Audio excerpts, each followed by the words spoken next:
Hadirin yang dirahmati Allah Subhanahu wa taala, kita akan memulakan kuliah ilmiah bulanan yang akan disampaikan Tuan Guru kita Al-Habib Ali Zainal Abidin. Jadi saya minta ada sedikit ruang untuk kita, ada yang ingin membaca Al-Quran akan ada di sini sebentar, dan insya-Allah boleh kita yang di belahan bawah tu boleh penuhkan lagi di kawasan atas. Insya-Allah kita akan mulakan sebentar lagi.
مقدمة أولا بعدين نتكلم مقدمة بعدين القارئ يقرأ.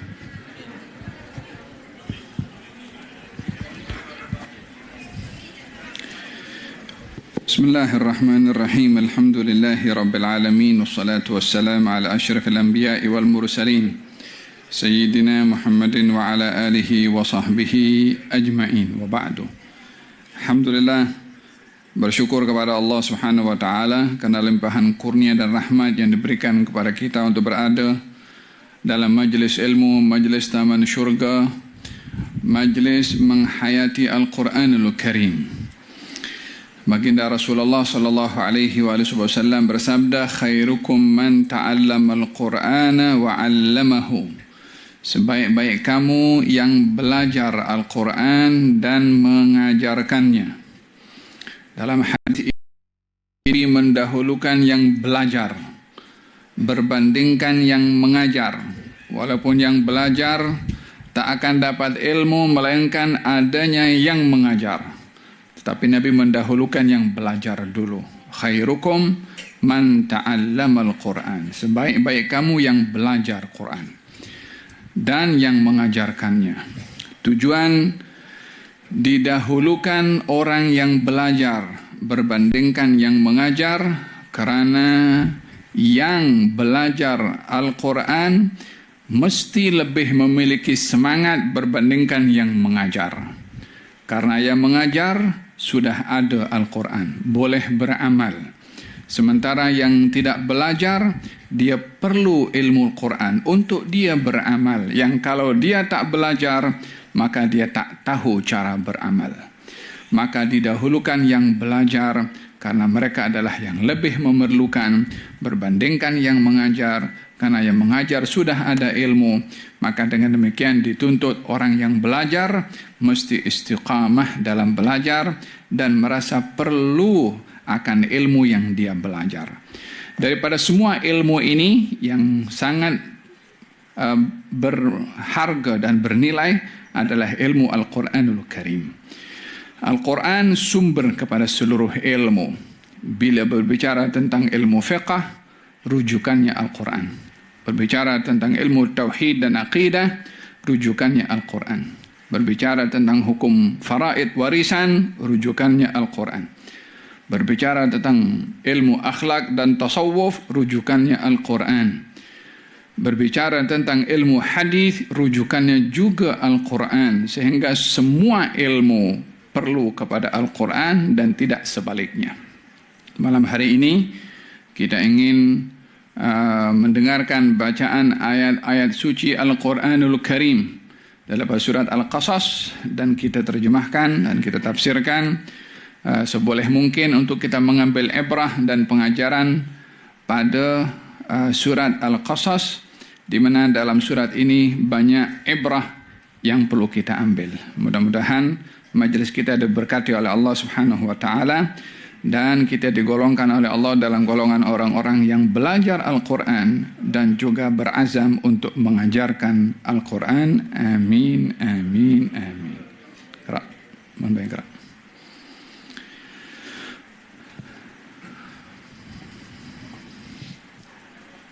أعوذ بالله من الشيطان الرجيم بسم الله الرحمن الرحيم طاسين ميم تلك آيات الكتاب المبين نتلو عليك من نبأ موسى وفرعون بالحق لقوم يؤمنون إن فرعون علا في الأرض وجعل أهلها شيعا يستضعف طائفة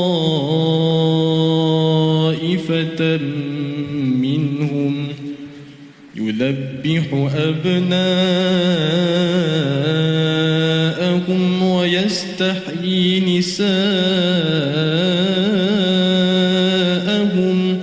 إنه كان من المفسدين ونريد أن نمن على الذين استضعفوا في الأرض ونجعلهم أئمة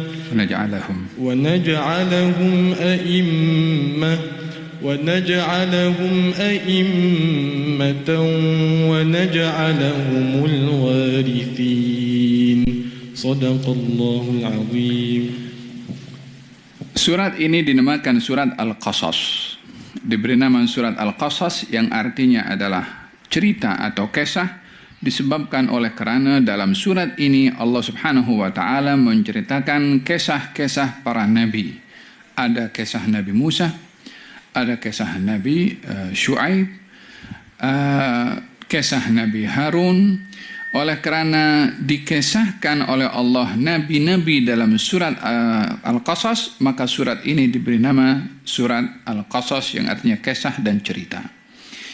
Dalam hal ini Al-Quran ketika menceritakan tentang kisah, ianya bukan hanya sekedar untuk sedap didengar dan dinikmati ketika mendengarkan kisah atau kita enjoy, karena kebiasaan manusia suka dengar cerita. Al-Quranul Karim ketika menurunkan surat-surat dan ayat-ayat yang mengandungi kisah adalah bertujuan untuk mendidik, bertujuan untuk mentarbiyah, bertujuan supaya mendengar kisah, mengambil ibrah daripada kisah dan mengaplikasikan dalam kehidupannya. Bila dalam kehidupan orang yang ingin mengambil ibrah itu serupa dengan orang-orang terdahulu, dengan nabi-nabi yang terdahulu yang berhadapan dengan hal yang sama kita alami dalam hidup ini.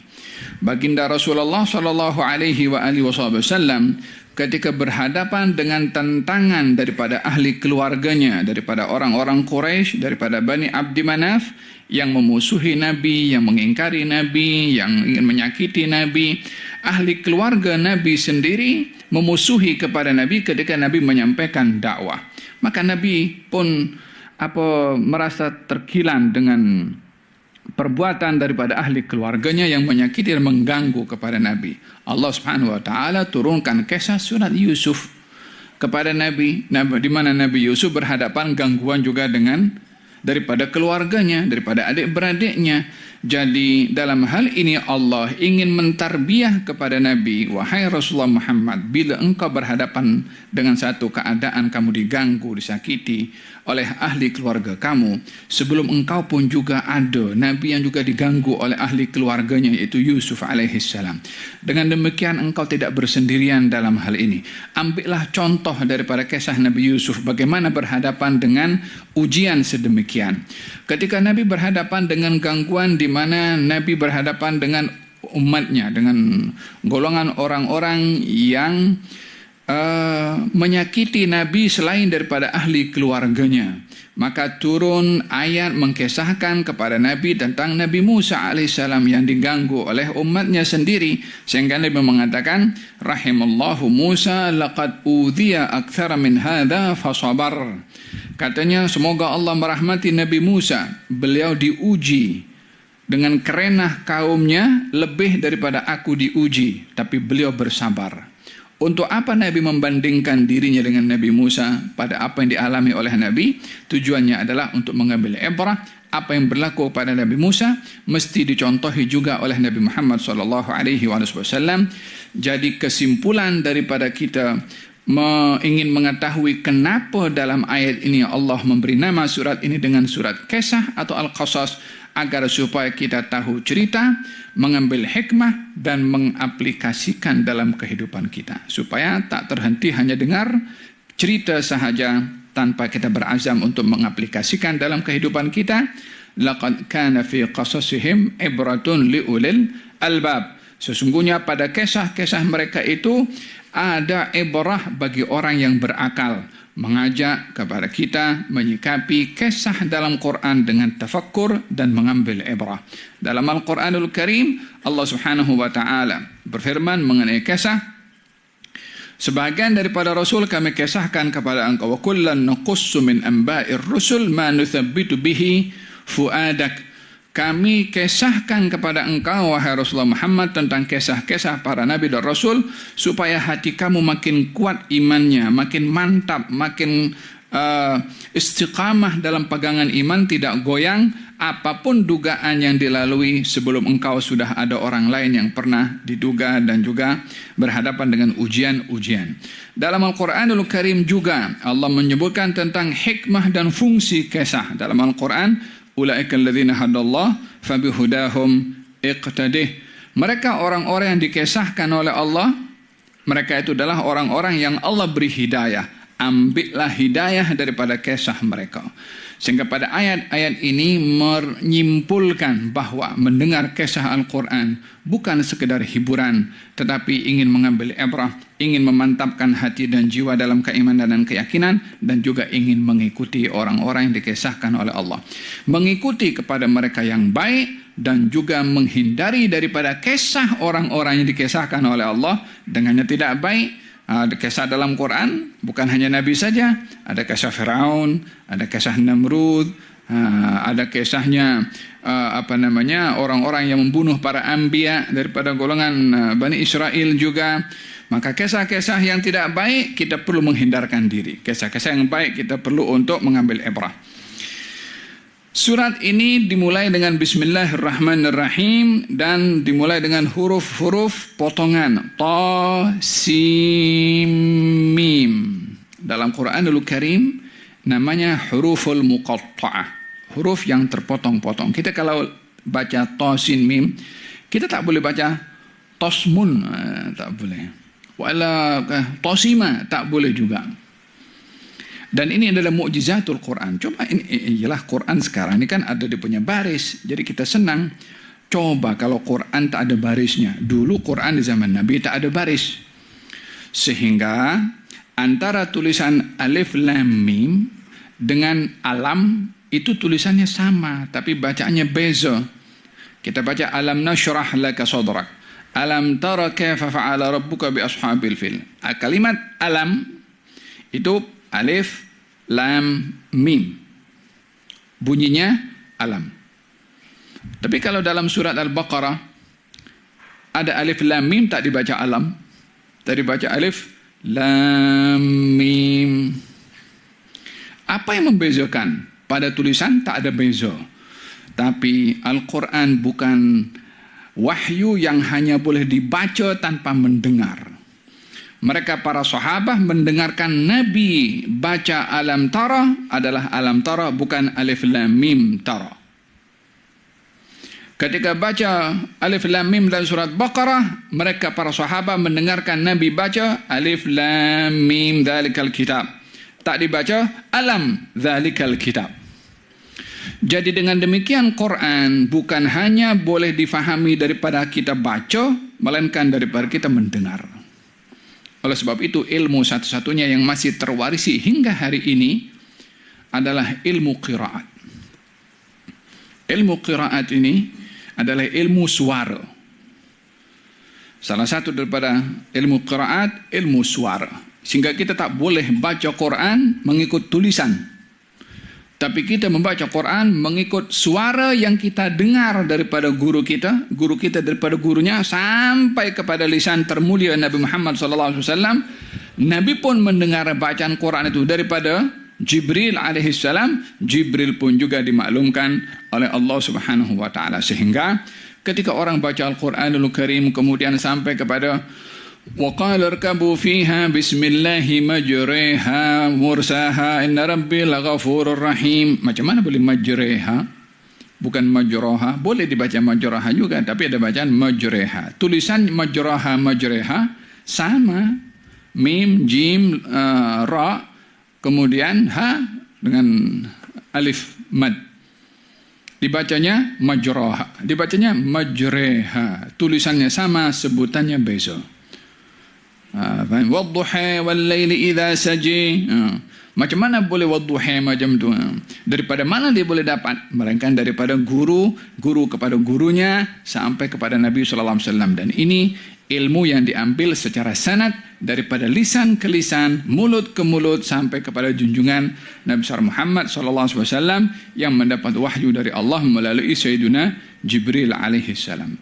Sekali lagi berbahas tentang masalah surat ini dimulai dengan huruf-huruf potongan karena mereka para sahabat dengar bacaan daripada Nabi Tasin Mim dibaca Tasim Mim, bukan Tosmun, bukan Tismun, bukan Tosima, bukan Tusuma. Jadi Tasin Mim. Apa artinya Tasin Mim? Alif lam mim sad kaf ha ya ain sad. Nak difahami macam mana ayat-ayat seperti ini? Sehingga ahlu tafsir ketika mengkaji tentang ayat-ayat itu, tentang huruf-huruf di awal surat yang tak dapat difahami oleh mereka mengatakan bahwasanya yang hanya tahu adalah Allah Subhanahu wa taala. Bila mereka ingin menafsirkan apakah arti alif lam mim, hanya Allah yang tahu. Tasin mim, hanya Allah yang tahu. Alif lam mim sad, hanya Allah yang tahu. Persoalannya, adakah Allah berfirman satu firman yang tak boleh difahami oleh hambanya? Adakah Allah akan menyampaikan ayat kepada manusia dan juga jin, tapi mereka tak boleh paham? Untuk apa agaknya firman kalau tidak boleh difahami? Jawabannya adalah Allah ketika berfirman dengan firman-firman seperti ini, pastinya ada hikmah yang dikehendaki oleh Allah pada firman yang tak semua makhluk boleh memahami maksud daripada potongan-potongan tersebut. Adakah kalimat itu tak punya makna? Punya makna. Tapi tak semua orang yang tahu makna. Dipilih oleh Allah Subhanahu wa taala golongan tertentu untuk memahami makna dengan ilham yang diberi. Ilmu ini ada yang tekstual, ada yang bersifat ilham. Ilham adalah ilmu yang diberi oleh Allah Subhanahu wa taala kepada sesiapa yang dikehendaki, dinamakan ilmu ladunni. Al-Quran walaupun jumlah huruf dan ayatnya itu tidak berubah daripada Al-Fatihah sampai An-Nas, bukan bermakna maknanya habis selesai. Tidak, yang selesai itu turunnya Al-Quran, maknanya tak selesai. Maknanya update selalu tanpa ada menghantarkan orang supaya masuk dalam aplikasi untuk update format Al-Quran, tak ada. Itu hanya Allah yang akan memberikan. Bal huwa ayatun bayyinatun fi suduril ladzina utul ilma.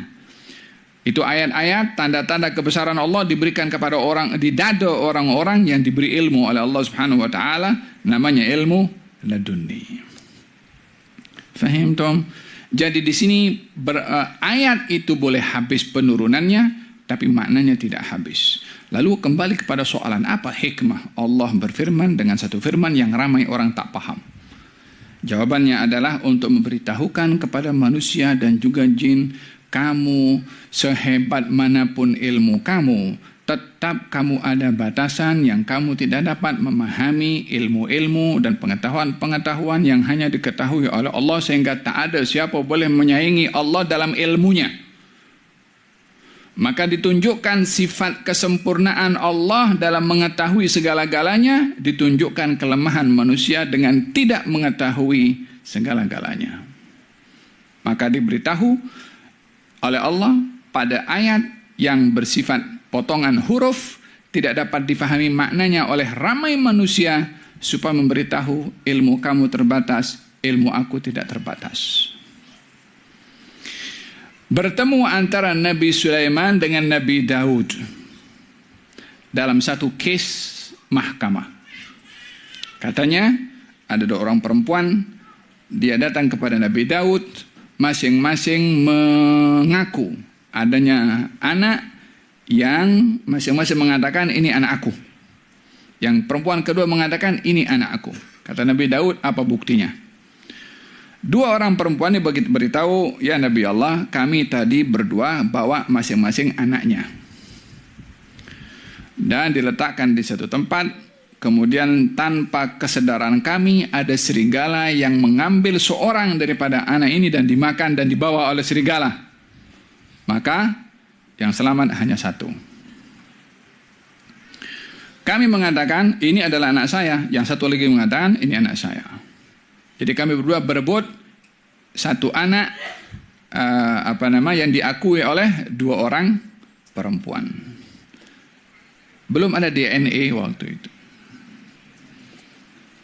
Kalau ada DNA pun juga dalam hukum syarak bukan 100% boleh merujuk kepada DNA, tapi menjadi salah satu wasilah untuk mengambil maklumat tentang DNA. Kata Nabi Daud alaihi salam meminta bukti kepada keduanya. Keduanya mengatakan tak ada bukti apa-apa selain pengakuan ini anak saya, satu mengaku ini anak saya. Kata Nabi Daud, siapa di antara kamu yang lebih tua umurnya? Maka dia beritahu si perempuan yang satu yang lebih tua. Katanya ini anak kamu. Dengan demikian Nabi Daud menghukum atas dasar yang lebih tua. Sebab tak ada bukti kedua-duanya. Bertemu dengan Nabi Sulaiman, anak Nabi Daud. Kata Nabi Sulaiman, kalau saya yang jadi hakim, saya tak putus macam itu.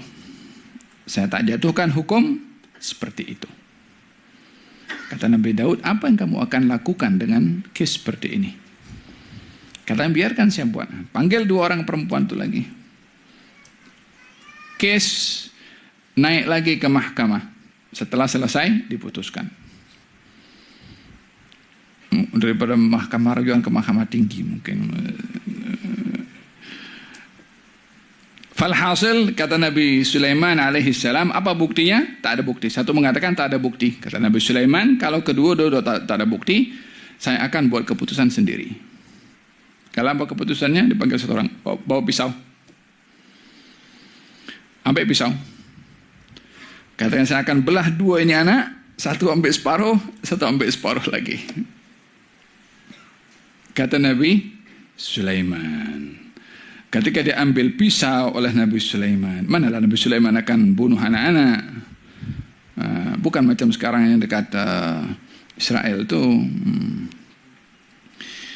Ketika diambil pisau, salah seorang daripada 2 perempuan itu mengatakan, ya Nabi Allah, saya tarik diri daripada kes ini. Ya, anak ini anak si fulanah tu. Saya tarik diri. Kata Nabi Sulaiman, ini anak engkau. Anak yang tarik diri tadi. Apa sebabnya? Sebab yang tarik diri tahu persis ini anaknya. Kalau dibelah jadi 2, kan dibunuh di hadapannya. Mana ada seorang ibu yang akan rela anaknya dibunuh? Berbandingkan anak itu dibunuh di hadapan ibunya, lebih baik dia hidup walaupun dengan perempuan yang lain. Jadi kasih sayang itulah yang diambil oleh Nabi Sulaiman, menyebabkan anak itu diserahkan kepada perempuan yang terdiri daripada kes. Adapun yang perempuan yang satu lagi, memang dia tahu itu bukan anaknya, memang dia tahu anaknya sudah dimakan serigala dan mati. Kalau dibunuh pun juga dia tak kehilangan pun. Dalam hal ini antara Nabi Daud dan Nabi Sulaiman ada pemahaman yang berbeza, walaupun kedua-dua mempunyai ilmu. Jadi pemahaman itu pemberian dari Allah kepada sesiapa yang dikehendaki oleh Allah untuk diberi pemahaman. Sama juga dengan ayat-ayat ini, orang yang semakin bersih hatinya akan diberikan pemahaman oleh Allah dalam Al-Quran. Kata Sayyidina Uthman bin Affan radhiyallahu anhu, kalaulah dibuka oleh Allah akan Al-Quran, maka tiada sesiapa yang merasa kenyang dan puas daripada membaca Al-Quran. yakni tak akan henti baca Quran. Apa sebab? Mendapati makna yang ada di dalam Al-Quran Al-Karim. Moga-moga Allah kasih kepada kita makna itu. Sikit pun jadi. Berbandingan tidak sama sekali. Mudah-mudahan Allah berikan pemahaman. Amin. Allahumma amin. Tilka ayatul kitabil mubin. Itulah ayat-ayat Al-Kitab Al-Mubin. Al-Kitab maksudnya adalah Al-Quran Al-Mubin yang jelas. Jelas pada maknanya, jelas pada maksudnya, jelas pada orang yang menerima Al-Quran, jelas pada yang membawanya, jelas kepada yang menurunkannya. Tak ada apa-apa yang tidak jelas pada Al-Quranul Karim. Jelas pada buktinya, jelas pada mukjizatnya, pada segala aspeknya Al-Quran itu adalah jelas. Bagaimana dengan ayat-ayat yang samar-samar? Ayat yang samar-samar itu samar bagi yang tak paham, tapi ia jelas bagi orang yang paham. Minhu ayatun muhkamatun hunna.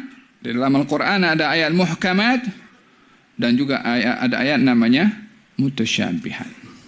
Yang muhkamat difahami, yang mutasyabihat diserahkan kepada Allah Subhanahu wa taala makna yang sebenarnya. Dengan demikian Al-Quranul Karim jelas pada maknanya, jelas pada maksudnya, jelas pada mukjizahnya, jelas kepada kebenaran yang ada di dalamnya. Tilka ayatul kitabil mubin natlu alaika min naba'i Musa wa Fir'auna bil haqqi liqaumin yu'minun.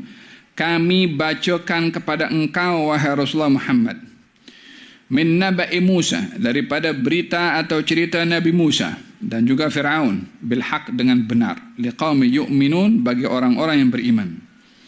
Apa jadi dengan Fir'aun? Inna Fir'auna ala fil ard. Sesungguhnya Fir'aun sombong di atas muka bumi.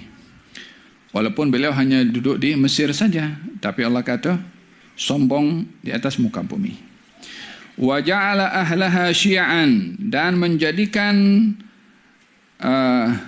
ahlaha, penduduk, syi'an, berkelompok-kelompok. Yastad'ifu ta'ifatan minhum, menindas segolongan daripada mereka. Yudhabbihu abna'ahum, membunuh banyak anak-anak mereka. Wa istahyi nisa'ahum, membiarkan wanita-wanita mereka hidup untuk dihina. Innahu kana minal mufsidin, sesungguhnya Fir'aun tergolong orang-orang yang melakukan kesesatan. Dimulakan oleh Allah pada ayat ini cerita tentang Nabi Musa alaihissalam. Kenapa bukan Nabi Adam? Kita kalau tengok dalam Quran, cerita paling banyak itu cerita Nabi Musa. Dan diulang di banyak-banyak surat kisah Nabi Musa alaihissalam. Apa sebabnya banyak diulang dan diceritakan berkali-kali kisah Nabi Musa? Disebabkan oleh kerana Nabi Musa adalah Nabi yang banyak menghadapi cabaran daripada kaumnya. Disebabkan oleh kerana kaum yang paling degil daripada sekian banyak kaum itu terhadap Nabi-Nabi yang diutus adalah Bani Israel. Sehingga وَجَعَلْنَا مِنْهُمْ أَئِمَّةً يَهْدُونَ بِأَمْرِنَا لَمَّا صَبَرُوا وَكَانُوا بِآيَاتِنَا yuqinun. Dalam Al-Quranul Karim Allah menceritakan tentang bagaimana Allah menjadikan untuk Bani Israel ramai daripada imam-imam, nabi-nabi. Daripada 25 nabi yang kita yakini, majoriti adalah daripada kalangan Bani Israel.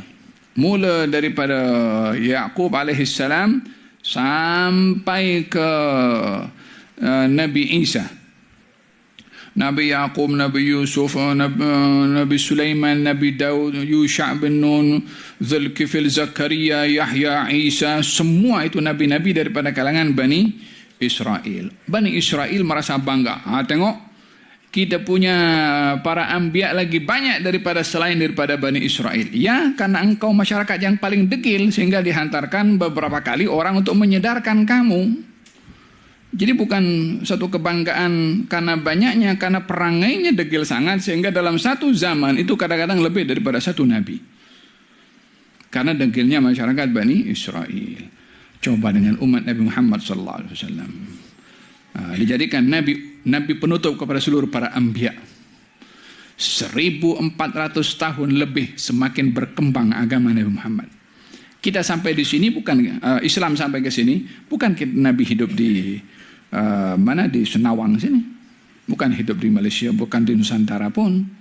Apa yang menyebabkan kita satu Nusantara ini semua memeluk agama Islam majority, bahkan menjadi satu benua yang terbanyak umat Islamnya adalah di Nusantara ini. Lah dengan pertumpahan darah, wala dengan perang, wala dengan angkat pedang, sekelompok dakwah, orang pendakwah datang ikhlas lillahi ta'ala, berhadapan dengan orang-orang yang baik hati di masyarakat di sekeliling sini, dekat dengan sopan santun kepada mereka, dengan dekat dengan rajanya, dekat dengan masyarakatnya, mudah mereka meluk agama Islam, raja masuk Islam, yang lain masuk Islam ikut rajanya, sehingga sekian kurun wilayah ini adalah kekal. Walaupun berapa tahun penjajah menjajah wilayah ini. Belanda menjajah 350 tahun dekat Indonesia. Belum lagi Portugis yang sebelumnya tak menjadi Kristen kita Nusantara ini. Walaupun mereka datang dengan macam-macam padri untuk mengkristiankan umat di Nusantara ini. Tapi kekal. Apa yang menyebabkan kekalnya Islam di Nusantara ini? Ulamanya, pendakwahnya, orang-orang mendidik masyarakatnya, bukan karena yang berkuasanya, tapi karena ulama memainkan peranan supaya akidah yang disebarkan oleh mereka lekat di dalam hati, tak mudah berubah walaupun sekian ratus tahun penjajah menjajah dan berusaha untuk merubah negeri ini menjadi negeri yang bukan Islam. Dan dalam hal ini berbicara tentang kisah Nabi Musa alaihissalam yang mendominasi dalam surat ini, kisah tentang Nabi Musa dan juga bagaimana kejadian-kejadian yang dilalui oleh beliau ketika berhadapan dengan Fir'aun dan juga lain-lainnya. Natlu 'alaika min naba'i Musa wa Fir'aun bil haqqi liqaumin yu'minun. Kami ceritakan kepada engkau wahai Rasulullah Muhammad tentang kisah Nabi Musa, walaupun diceritakannya kepada Nabi bukan khusus untuk Nabi saja, tapi tujuannya adalah untuk kita semua. Min naba'i Musa, kisah Nabi Musa, wa Fir'aun. Siapa Fir'aun? Fir'aun adalah gelaran kepada penguasa di Mesir. Fir'aun berjaya mengalahkan Mesir yang dahulu dipimpin oleh golongan Bani Israel setelah Nabi Yusuf berkuasa. Jadi Mesir dahulu, Nabi Yusuf ketika dilantik menjadi salah seorang menteri di pemerintahan Mesir, Nabi Yusuf bawa adik-beradiknya 12 orang dan mereka diberi jawatan pada pemerintahan Nabi Yusuf dan Bani Israel berkuasa waktu itu. Itu permulaan kuasa Bani Israel. Namun berlaku kerosakan pada pemerintahan yang dilakukan oleh Bani Israel setelah zaman Nabi Yusuf. Mereka sombong, mereka takabur, mereka melakukan jenayah, mereka melakukan banyak pelanggaran. Berlaku peperangan dengan kelompok yang dinamakan kelompok ini primitif awalnya, yaitu golongan Fir'aun ini, dan berjaya mengalahkan Mesir yang dipimpin oleh Bani Israel satu ketika dahulu. Maka setiap pemimpin yang berkuasa setelah Bani Israel dikalahkan di Mesir, pemimpinnya diberi nama Fir'aun. Itu gelarannya. Walaupun nama Fir'aun, nama sebenarnya mungkin nama lain-lain, tapi gelaran yang duduk di pemerintahan, kalau di suatu negara yang sebagai pemimpin nomor satu namanya presiden atau perdana menteri, maka gelaran itu adalah pada zaman dahulu kepada pemimpin nomor satu adalah namanya Fir'aun. Di Persia pemimpin nomor satu namanya Kisra. Di Rom pemimpin nomor satu namanya Kaisar. Sehingga gelaran-gelaran itu merujuk kepada kepimpinan. Walaupun nama pemimpinnya adalah mungkin nama-nama yang lain. Presiden sebuah negara namanya mungkin fulan atau fulan. Walaupun dia tetap bergelar sebagai presiden. Sama juga di Mesir waktu itu, ketika Firaun berkuasa, raja yang memimpin Mesir yang mengalahkan Bani Israel waktu itu di Mesir diberi nama gelarannya Firaun. Di zaman Nabi Musa, Firaun yang berkuasa namanya Ramsis. Tapi gelarannya adalah Firaun. Inilah gelaran kerajaan di Mesir satu ketika dahulu. Bil haqqi liqaumin yu'minun, kami ceritakan tentang kisah Nabi Musa dan Firaun, berbicara tentang bagaimana antara nabi dengan penguasa yang zalim. Diajarkan di dalam Al-Quran bagaimana kita berhadapan dengan penguasa melalui kisah Al-Quran Nabi Musa dengan Firaun, supaya kita belajar bagaimana berhadapan dengan penguasa. Bagaimana kita menyikapi kepada penguasa. Ini kan ibrah yang perlu kita ambil. Apa sikap Nabi Musa kepada para penguasa? Apalagi penguasa seperti Firaun yang kejam. Liqaumin yu'minun, kami ceritakan kisah Nabi Musa dan Firaun dengan benar bagi orang yang beriman. Supaya orang beriman belajar apa sikap Nabi Musa kepada Firaun. Supaya orang beriman belajar apa yang menjadi sebab dibinasakannya Firaun oleh Allah Subhanahu wa taala, supaya mengambil ibrah. Sehingga dikatakan oleh Allah dalam Al-Quranul Karim, al-yawma nunajjika bibadanika litakuna liman khalfaka ayah. Hari ini aku selamatkan jasadmu wahai Firaun. Kita pun berpikir tuh kalau tengok dekat museum itu kan Firaun punya jasad diletakkan di situ, ya kan? Orang pun begitu tengok kena bayar lagi, la ilaha illallah Muhammad Rasulullah. Untuk apa tengok jasanya Firaun itu? Pakai bayar pun, selepas mati pun buat duit juga. Kita diperintahkan oleh Allah Subhanahu wa taala ketika melihat jasadnya Firaun adalah untuk kita mengambil ibrah. Kalaupun jasadnya jasad begitu saja, apa yang kita mau tengok pada jasad? Nak tengok matanya tetap dua, kakinya ya tetap begitu. Tapi kita diperintahkan oleh Allah untuk melihat jasadnya Firaun yang dikekalkan, diselamatkan oleh Allah Subhanahu wa taala. Ribuan tahun sampai hari ini jasad Firaun itu dijaga. Dengan dijadikan orang-orang untuk menjaga jasadnya Firaun. Apa tujuannya? Litakuna liman khalfaka ayah. Supaya menjadi tanda kepada golongan setelahmu wahai Firaun. Tandanya apa? Ini nasibnya orang sombong. Ini nasibnya orang yang mencabar ketuhanan. Ini nasibnya pembunuh anak-anak. Ini nasibnya orang yang menentang kebenaran. Ini nasibnya orang degil. Itu yang ibrah yang perlu kita ambil ketika melihat kepada jasadnya Firaun. Bukan tengok, tingginya sama dengan kita. Mana boleh kita melihat kepada Firaun seperti itu. Bukan itu tujuan untuk kita menengok size. Allah mahukan kita mengambil ibrah daripada perangainya. Kalau tidak, untuk apa Allah jaga jasanya Firaun? Tak ada orang yang paling kejam di atas muka bumi ini. Kalau bukan untuk menjadi pengajaran. Kadang-kadang orang zalim itu menjadi pengajaran kepada orang zalim yang lain untuk sedar. Orang zalim disedarkan oleh orang zalim. Bila orang zalim mengambil ibrah daripada orang yang lebih zalim, apa nasib mereka? Orang itu akan takut berbuat zalim. Faham tom? Hadza berkenaan dengan kenapa Allah menurunkan kisah Nabi Musa dan Firaun dengan benar bagi orang-orang beriman untuk kita belajar bagaimana menyikapi para penguasa, baik itu penguasa yang zalim atau sebaliknya. Inna Fir'auna ala fil ard. Sesungguhnya Firaun itu sombong di atas muka bumi.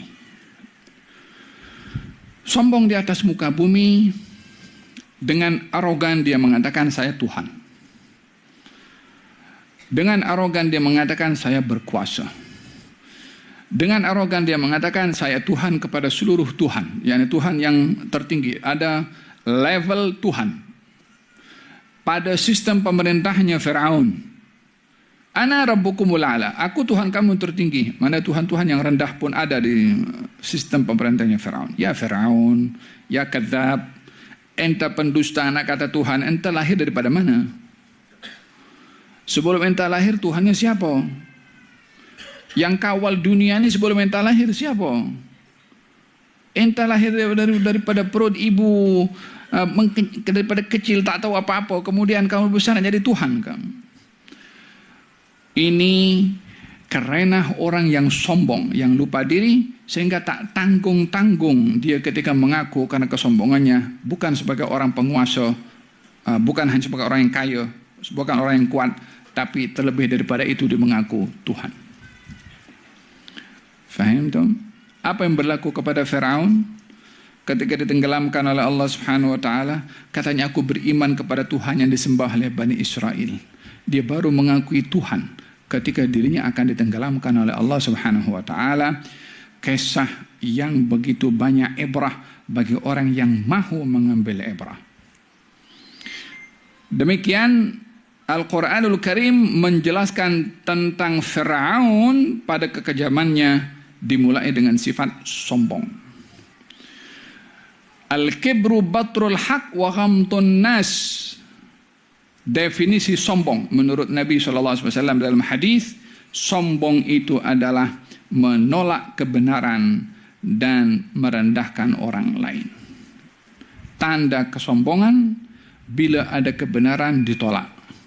Tanda kesombongan bila ada orang lain yang berbeza dengannya atau sesiapapun juga yang dipandang lebih rendah dan melihat diri lebih tinggi. Ini dua sifat sombong.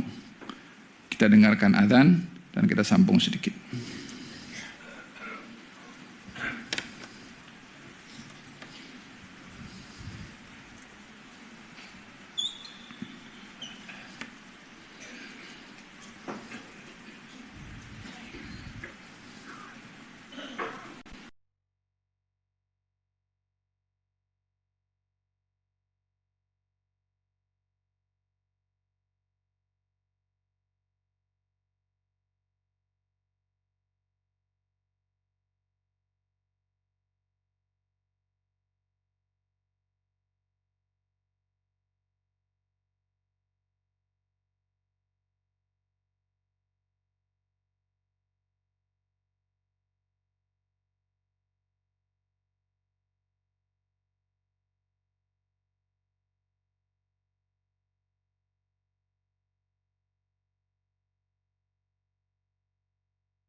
sentiasa memberitahukan kepada orang-orang Arab di Madinah dahulu akan datangnya Nabi yang kalau Nabi itu datang kami akan beriman kepadanya dan kami akan perangi kamu dengan Nabi tersebut.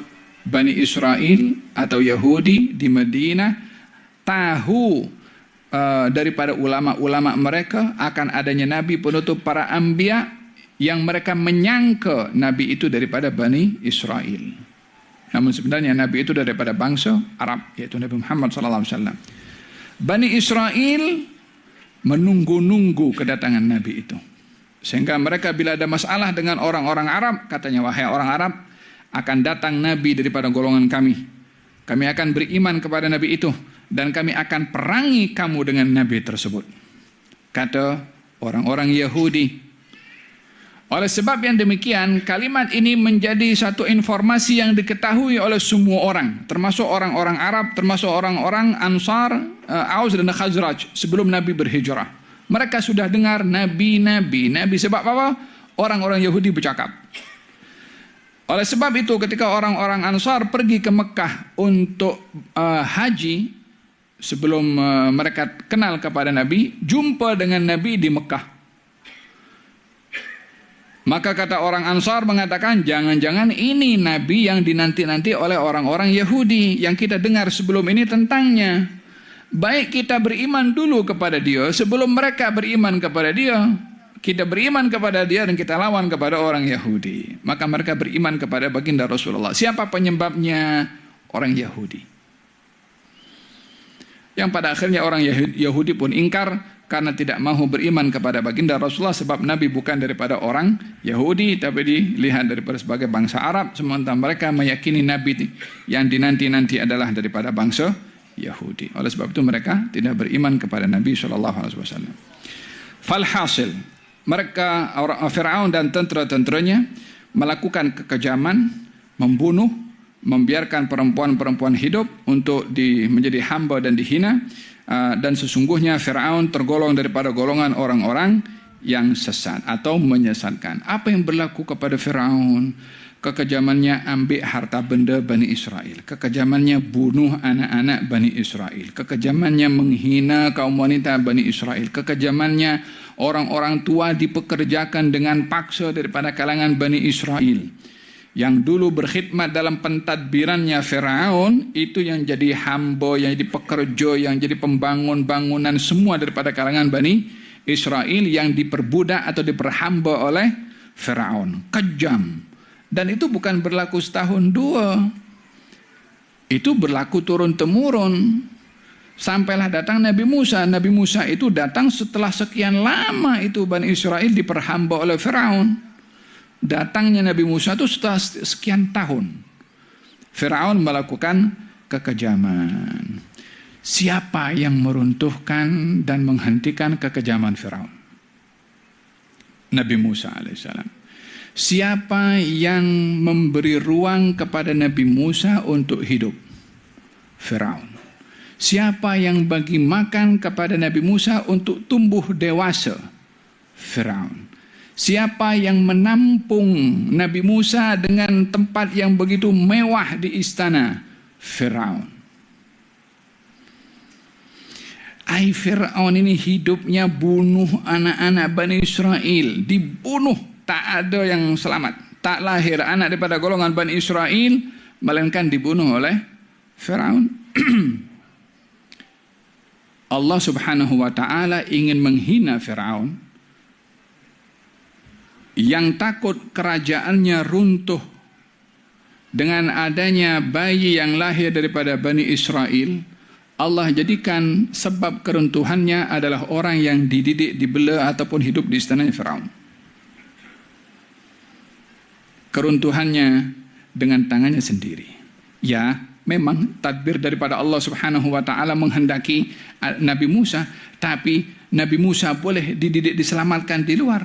Boleh Nabi Musa itu ditutup oleh Allah subhanahu wa ta'ala, diselamatkan daripada kekejaman Firaun. La. Allah tidak mahu begitu.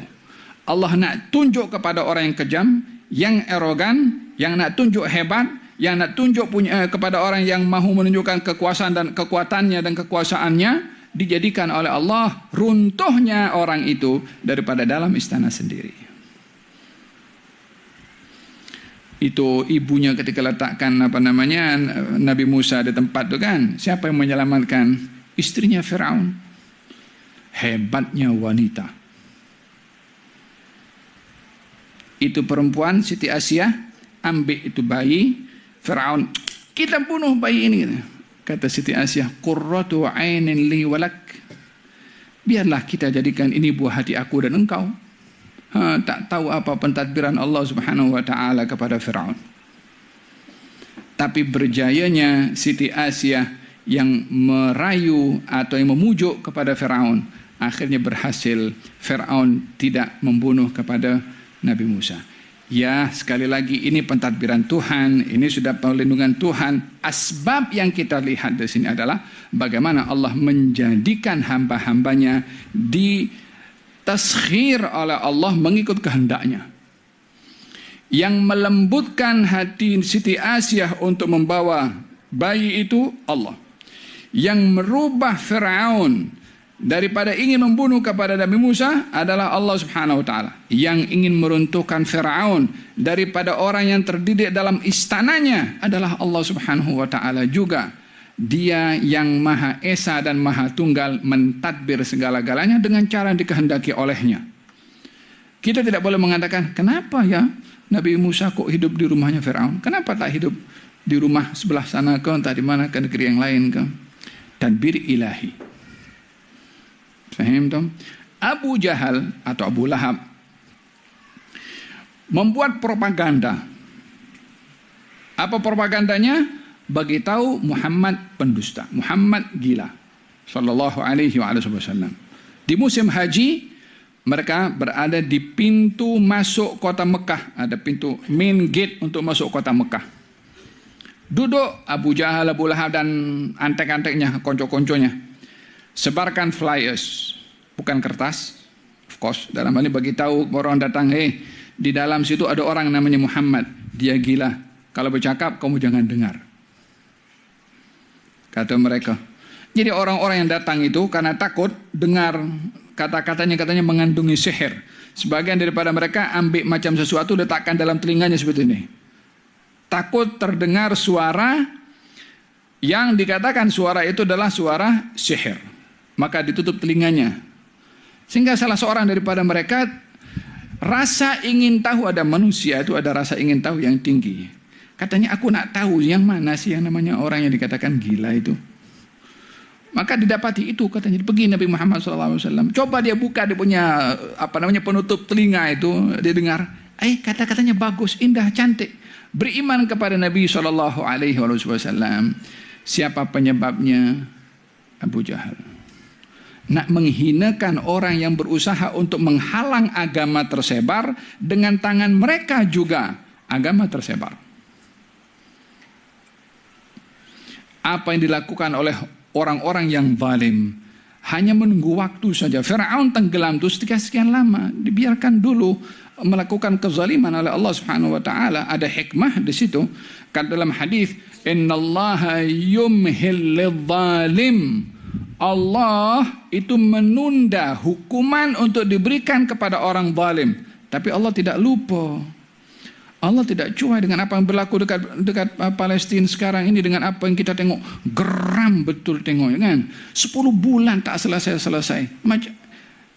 Lalu kita pikir kita ini lebih punya perasaan pembelaan kepada umat Islam berbandingkan Tuhan yang menciptakan mereka. Adakah tanpa ada hikmah hal ini berlaku? Penindasan kepada orang-orang beriman kepada Allah disebabkan orang-orang tak beriman. Lalu tak punya maksud apa yang disimpan oleh Allah pada kejadian-kejadian ini sehingga kita macam lebih punya ghairah kepada saudara kita berbandingkan Tuhan yang menciptakan kepada mereka. Wallah, Allah Subhanahu wa taala lebih rahmat kepada hambanya lebih daripada seorang ibu dengan anaknya. Tapi hikmah Allah mahu. Seperti berlaku kepada Firaun yang menindas dan membunuh kepada anak-anak Bani Israel, ada hikmahnya. Walaupun pembunuhan berlaku, walaupun penghinaan berlaku. Sama juga dengan berlaku saat ini. Penindasan ada, kezaliman ada, pembunuhan ada, penahanan makanan pun ada. Ya, Dipikir terus tak ada hikmah Allah Subhanahu wa taala mentakdirkan segala ini berlaku. Ianya adalah penuh dengan sejuta hikmah, seperti sudah berlaku sebelum ini kepada Firaun. Yang berlaku adalah setelah zalimnya Firaun yang berterusan, akhirnya dihantarkan oleh Allah seorang hidup di rumahnya yang menjadi sebab kehancurannya Firaun. Bukan hancur Firaun saja, tapi dia dengan tenteranya tak seorang pun yang tersisa. Yang ada, istananya tertinggal, tak ada orang duduk. Kebun-kebunnya yang indah tak ada lagi yang menikmati. Kekayaannya pun tak ada siapa daripada Firaun dan tentera-tenteranya yang dapat yang menikmati apa ditinggal. Orang lain ambil. Siapa yang ambil? Bani Israel akhirnya. Watrukil bahra rahwan innahum jundum mughraqun kam taraku min jannatin wa uyun wa zuru'in wa maqamin karim wa na'matin kanu fiha fakihin kadzalika wa awrathnaha qauman akharin fama bakat alaihimus sama'u wal ardu wa ma kanu munzarin. Mereka setelah tenggelamkan Allah Firaun dan tentera-tenteranya, apa yang berlaku? Mereka mati. Yang bangun istana mati. Yang dahulunya menikmati kebun yang indah mati. Yang punya kekayaan yang banyak mati. Lalu ini kebun, kekayaan siapa yang mengambil? Orang lain menikmati. Yang bangun mati, yang menikmati semua mati, khalas. Sebagai hukuman dari Allah kepada orang yang zalim dan kejam. Fahimtum? Wa nuridu an namunna 'ala alladziina istud'ifu fil ardi wa naj'alahum a'immatan wa naj'aluhumul warithin. Dan kami berkehendak untuk menjadikan orang-orang yang dizalimi, yang dibunuh anak-anaknya, yang dihina perempuan-perempuannya, yang dihina itu kami jadikan mereka sebagai pewaris, pengganti. Istannya Firaun bukan lagi Firaun duduk, tapi orang yang ditindas duduk sana. Orang-orang yang disakiti sudah menjadi kembali berkuasa. Setelah apa? Setelah ditenggelamkan oleh Allah Subhanahu wa taala, setelah diturunkan azab oleh Allah kepada Firaun. Adakah Bani Israel melakukan perlawanan angkat senjata? Tidak. Adakah Bani Israel itu melawan dengan beradu tentera dengan tentera? Tidak. Karena kemenangan hanya Allah yang memberi. Kekalahan hanya akan dijadikan oleh kepada orang-orang yang zalim. Firaun walaupun berhadapan dengan Bani Israel tak bersenjata. Bani Israel hanya sehelai pinggang saja. Melintasi itu lautan yang dibelah oleh Nabi Musa. La peperangan wala dibinasakan oleh Allah Subhanahu wa taala. Sesungguhnya yang maha memberi kemenangan adalah Allah. Yang menghantarkan kekalahan kepada musuh juga adalah Allah Subhanahu wa taala. Kita akan sambung pada pertemuan yang akan datang untuk kita melihat bagaimana Allah menceritakan tentang Nabi Musa alaihissalam dalam perjalanannya ke istana Firaun. Perjalanan Nabi Musa menuju ke istana Firaun. Dengan demikian kita mengambil ibrah di sini. Yang pertama adalah kisah Nabi Musa mengajarkan kepada kita bagaimana berhadapan dengan penguasa. Yang kedua, kesombongan adalah sebab kebinasaan bagi orang yang sombong, cepat atau lambat.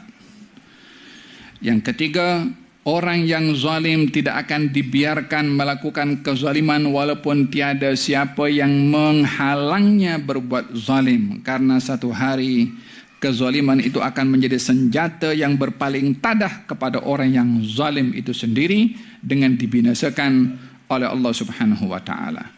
Yang keempat, mencegah perbuatan zalim itu dengan cara yang dikehendaki oleh Allah Subhanahu wa taala, yaitu dengan menghentikan perbuatan zalim daripada orang yang zalim. Unsur akhaka zaliman au mazluman, tolonglah saudaramu yang zalim dan juga dizalimi. Ya Rasulullah, macam mana nak tolong saudara kalau ia zalim? Kalau dizalimi perlu ditolong. Orang zalim macam mana ditolong? Kamu cegah dia daripada berbuat zalim. Wa sallallahu ala sayyidina Muhammadin wa ala alihi wasallam. Alhamdulillahi rabbil alamin. Ini tafsir surat Al-Qasas 5 ayat pertama yang kita bahas pada hari ini. Mudah-mudahan memberi manfaat kepada kita. Sebetulnya kita nak ambil kitab yang kedua, iaitu kitab Al-Imam Abdullah bin Alwi Al-Haddad. Dalam, kalau boleh ada, boleh jadi pegangan kepada kita semua, ada baik juga boleh dibaca di rumah, tentang petunjuk tarekat ke jalan akhirat.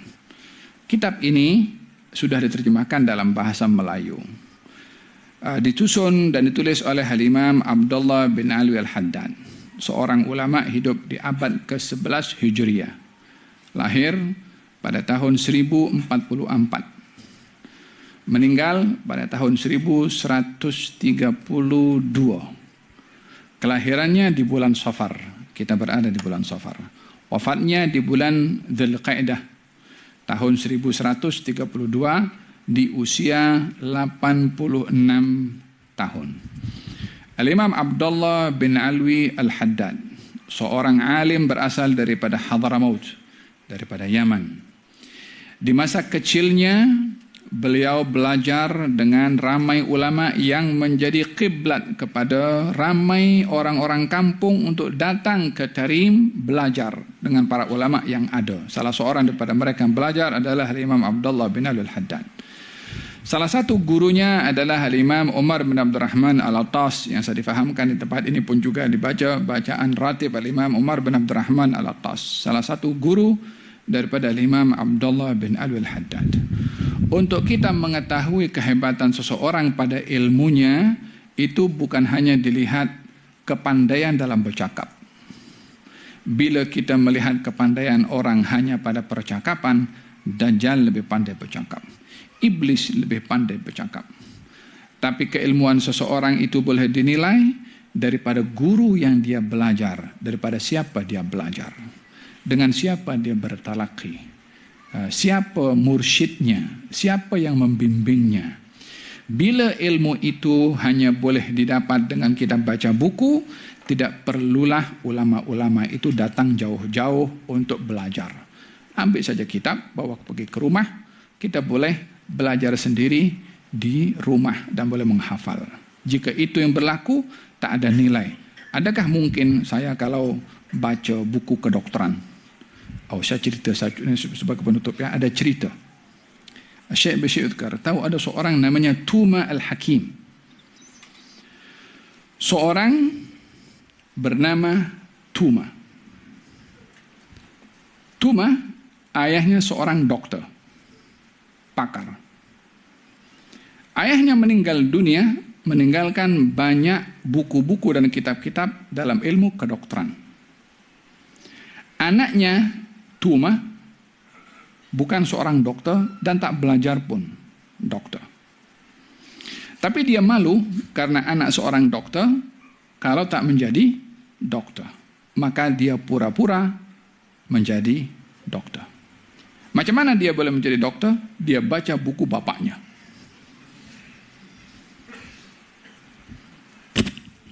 Dia baca buku bapaknya. Sekian banyak memang dibaca pun oleh Tuma. Tapi baca dia tak paham. Satu hari Tuma ini baca buku bapaknya dan dinukil pada buku itu hadis Nabi SAW. Al-habbatu sauda dawa'un likulli da'. Jintan hitam itu obat kepada banyak penyakit. Al-habbatu as-sauda. Tuma karena tak belajar, dia baca buku itu tertambah titik pada huruf ba, sehingga bunyinya ya. Ba kalau bawahnya titik ada dua, jadinya ya. Habbah kalau dua titik hayyah. Habbatus sauda jintan hitam, hayyatus sauda ular hitam. Beza titik. Ini kejadian betul. Sehingga Tuma ketika baca itu buku, ini kalau begitu ular hitam ini obat kepada penyakit. Pergi cari ular hitam. Diramu itu ular hitam supaya jadi obat orang datang sakit, dikasih obat ular hitam mati. Berapa banyak korban mati gara-gara Tuma karena ilmunya diambil daripada kitab saja. Wa kam min qailin qawlan sahihan wa kam min aibin qawlan sahihan wa afatuhu al-fahmus saqimu. Berapa banyak orang itu memahami ilmu dengan cara yang salah, problemnya adalah cara memahaminya. Berapa banyak orang itu menyalahkan ilmu, problemnya adalah salahnya dia pada pemahamannya. Sehingga satu hari Tuma ini naik keledai miliknya. Katanya orang yang mengenali siapa Tuma sebenarnya, dia berkata dengan demikian, qala himar qala al-hakim himar Tuma, ya kan? Katanya keledainya Tuma berkata, ini keledai miliknya Tuma berkata, ini perumpamaan lah. Kata keledai Tuma, patutnya saya yang menaiki Tuma, bukan Tuma naik saya. Sebab saya bodoh sikit, Tuma bodoh 2 kali. Orang itu kalau dalam Quran kalau ingin memberikan perumpamaan kebodohan itu kepada keledai, ya kan? Itu kamatsalil himari yahmilu asfara. Orang-orang yang tak paham, tak tahu dengan ilmu, umpama keledai yang bawa, orang yang baca buku tak mengamalkan, umpama keledai bawa kitab. Keledai bawa kitab bukan dia tahu apa isi kitab itu. Jadi perumpamaan keledai kepada kebodohan itu warid, biasa digunakan. Tapi keledai itu bodoh karena dia binatang. Kalau Tuma bodoh karena dia tak tahu dirinya bodoh. Ini namanya jahil murakkab. Orang bodoh double. Apa orang bodoh double? Yang dia bodoh tak tahu kalau dirinya bodoh. Kata dalam Sahal bin Abdullah At-Tusturi mengatakan manusia ini ada 4. Orang yang berilmu dan dirinya tahu ia berilmu, kamu ikut dengan dia. Yang kedua, orang berilmu tak tahu, tak sedar kalau dirinya punya ilmu, kau ingatkan dia supaya beramal dengan ilmunya. Yang ketiga, orang yang tak tahu, jahil, dan dirinya tahu kalau dia tak tahu. Orang seperti ini engkau ajarkan supaya dia tahu. Yang ketiga, yang keempat adalah orang yang dia tak tahu dan tak tahu kalau dirinya tak tahu. Yang macam ini engkau angkat tangan daripada dia. Ini Tuma termasuk daripada orang yang sedemikian. Kembali kepada pokok yang saya sebutkan tadi adalah bila ingin mengetahui keilmuan seseorang, tengok dengan siapa dia belajar. Dengan ulama siapa dia bersimpuh. Siapa gurunya. Fahimtum?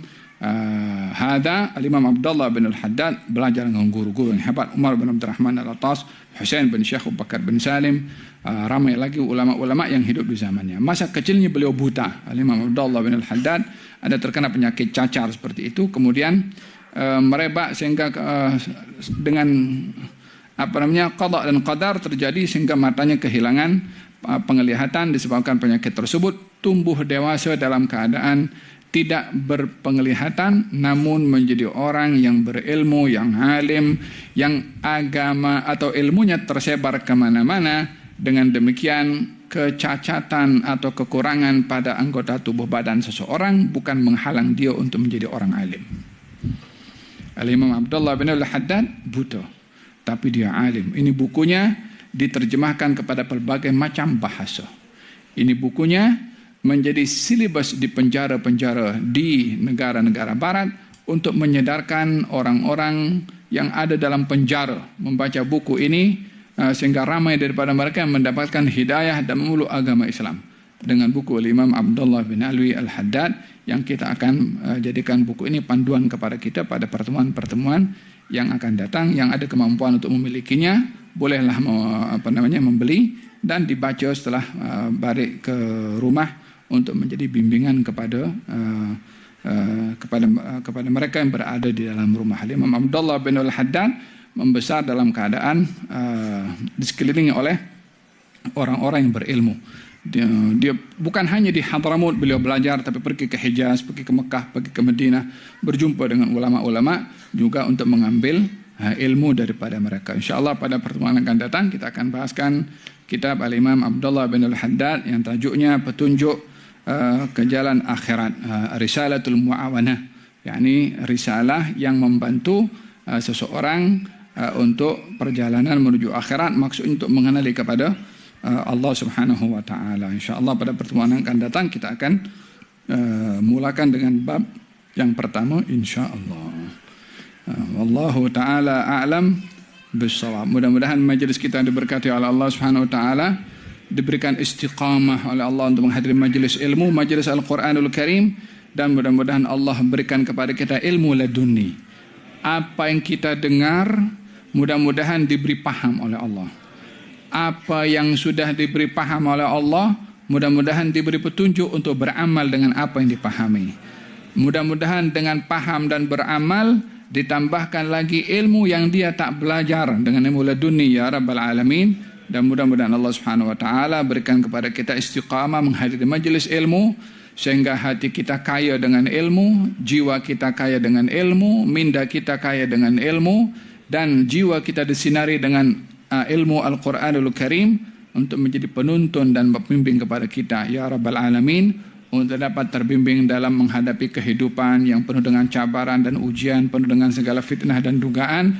Mudah-mudahan Al-Quran menjadi teman setia kepada kita untuk membimbing dan memberitahu sikap apa yang patut kita ambil dalam situasi dan keadaan-keadaan yang kita lalui dalam hidup yang singkat ini ya Rabbal Alamin. Ya Allah, jadikanlah Al-Quran penenang kepada hati dan jiwa. Jadikanlah kami orang menghayati dan memahami kepada Al-Quranul Karim. Jadikan kami berteman setia dengan Al-Quran untuk ditemani oleh Al-Quran saat nazak, ditemani oleh Al-Quran ketika di barzakh, ditemani oleh Al-Quran ketika di akhirat, ditemani oleh Al-Quran dan diberikan syafaat untuk masuk syurga ya Rabbal Alamin. Wa sallallahu ala sayyidina Muhammadin wa ala alihi wasallam. Alhamdulillah Rabbil Alamin. Ucapan terima kasih tak terhingga kepada pihak masjid yang menyediakan ruang untuk kita bersama-sama bermudzakarah. Mudah-mudahan Allah berikan kepada mereka balasan dan pahala yang baik di dunia dan juga di akhirat. Amin. Allahumma amin. Wa sallallahu ala sayyidina Muhammadin wa ala alihi wasallam. Alhamdulillah Rabbil Alamin. Bisirril Fatihah.